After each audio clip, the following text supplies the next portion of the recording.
Patrik Allvin has joined us. Thank you, and Merry Christmas. Happy holidays to all from us in Toronto. Scott, to you at Rogers Arena. Ron, thank you very much. Yes, pleased to have the general manager of the Vancouver Canucks, Patrik Allvin, as our guest on After Hours. This is when we say you join us under less than ideal circumstances, given the result tonight. Try to lighten the mood here a bit before we start. Before we get to the Canucks' current events, and there are many of them, including a tough loss tonight, I want to take a quick look back on your playing career. You have said it was less than distinguished. In fact, you've called yourself a dirty player, but you've not been forgotten, Patrik, because we have found this for sale online. A Patrik Allvin Pensacola Ice Pirate Rare Inaugural 96-97 East Coast League card for 99 pence. So as a guy in the UK selling this, that's about £1. It's $1.60 Canadian, I think. Wow. And shipping, though, is £1.50. So it costs more to ship it than to buy it. Good deal, Patrik? It looks like the price going up for Christmas. All right, we must turn our attention to what happened here tonight, the second straight Saturday night in which the Canucks have suffered a dispirited loss. John. Well, I look at it as the start again, and Patrik, I know that you guys have tried to address the starts, especially at home, and the Canucks 3 shots on goal in the first period, season low after the game on Wednesday, and I know that time off and Christmas and all that kind of stuff, it's hard to play the home games at Christmas, so many distractions, but it must be disappointing for the management group to watch the first period. Yeah, I thought we came out really flat here today. We weren't ready to play. Disappointed. There was no life, no juice in our game from the start there, so definitely disappointing performance here. All right, Patrik, let's get to what's in front of you as general manager of the Canucks. 3 important players coming up on unrestricted free agency, and one whose agent has been told he can shop him. So it's clear that not all of Horvat, Kuzmenko, Schenn, and Besser will remain Canucks. How do you view the challenge of sorting this puzzle out to the Canucks' advantage? Well, starting the season here, I believe we were one of the 6 youngest team going into the league here, and we were aware of our goal, our vision here was to bring in some youth to our organization. We were able to add a couple of players here as we were going on here with Ethan Beer and Riley Stillman. I think there's a lot of good things from our younger players in Studnicka, Aman, Joshua. Kuzmenko has been playing pretty well here too, but definitely challenging for all teams with UFAs and mainly the flat cap here.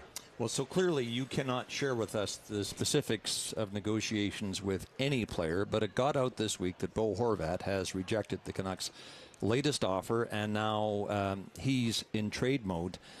Can anything salvage Horvat's time as a Canuck?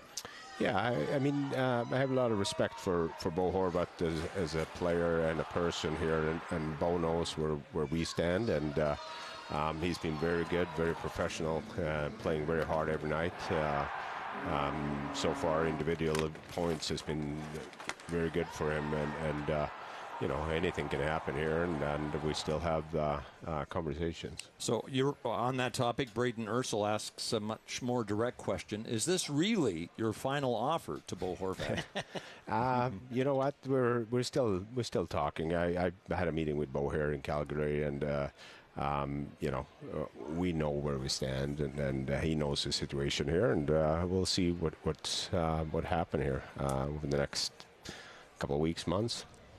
Brock Besser has had a difficult year, and his agent has been given permission to explore trade possibilities with other teams. In your mind, what is the best case scenario for Brock Besser? Well, I think Brock Besser is a good hockey player, and Brock has never asked to not play for Vancouver. He loves it here. He wants to be here. He's still 25 years old. I believe he's a good hockey player. He had a tough off season here with his dad passing away. He was dealing with illness here this week, was the reason he didn't play here tonight. And I don't know where you guys get all the information about his agent getting allowing to talk to other teams, but as far as I... But that is true, right?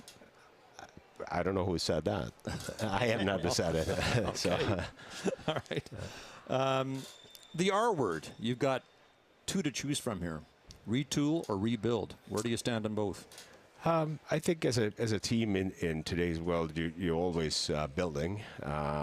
You're never satisfied. You always brick by brick, and when you're actually winning, you start building again. So I don't, we're not. I guess we'll just continue to build there. And as I said, when Jim and I came in here, there was a lot of good young pieces here on the team, and we want to continue to add younger players, preferably 25 and younger. And I think we've been able to do so at this point, but it takes time. Well, you look at Buffalo, and to me, teams like Buffalo and that did go and just say, okay, we're rebuilding. And they don't make the playoffs for 8 years in a row. And you say, you really want to do that? I know that the fans, and I'm a fan now too, but as a former player, nobody wants to be involved in that. And even the young guys, when they come in and you get first-round pick, Edmonton all those years, first-round pick, first overall pick, all those years, and you still miss the playoffs. And then those young guys are gone before you even get the rebuild going. Patrick, before you go any further, is there an assistant GM's job available for John Garrett? Yeah. I have a hockey card that says that. Is it now assistant GM? Yeah. All right, here's a question from the handle is Rutherford's First Christmas, but it's a reasonable question. Do you and current management group still see this team as one on the rise, or has the start of the season and what we've seen here tonight changed the opinion on what you have here and the direction in which you should proceed? First, I still think we're, as I said, it takes time to change the standard, the culture, demanding more of each other. And our vision stayed the same. As I said, we're trying to add younger players here and continue to build. We have a lot of good player on the team here, on our team, and I think we've been very inconsistent at the start of the season here. So we need to find the consistency here in our game. Nothing has really changed. Lots of fans were screaming for a rebuild here at the end of last season. That was neither yours nor Jim Rutherford's preference. But given the challenge that you faced with UFAs and the Brock Besser situation, is it possible that you're going to find yourself in a rebuild situation, even if it's not your preference? Again, we're trying to stay the course and have our plan and sticking to it here. And as I said, we're the sixth youngest team starting in the league, so we got a lot of young good players here. We just need to add and continue to build here and emphasize on the right things here. I think a lot of players are taking a step. Everybody wants to win every game, but that's unfortunately in this league. The parity of the league is good. Question from Jay Canuck. The 2 years Pittsburgh won the Cup, they were 4th and 2nd in the league. You aren't really a just get into the playoffs kind of GM, are you? He makes that statement in this question. How do you see the Canucks becoming a contender like those teams? Yeah, as you said, I think the preparation of 82 games, you want to see improvement from day one to game 82, because after game 82, there is a different hockey. And as I said, up to this point, we've been very inconsistent. You are not responsible for anything that happened here before Jim Rutherford hired you last January, but you do know the Canucks have had a difficult decade since getting to the Stanley Cup final in 2011, been around 500 while trying to make the playoffs every year. Do you sense that Canuck fans have had their patience worn thin? I think the Canucks fans here are phenomenal. The support they give the team and us every night, it's impressive. I understand, you're just looking at the rafters here, we're missing a banner. Our job is, step by step and building the bricks by bricks, and hopefully we can add a banner that is missing here.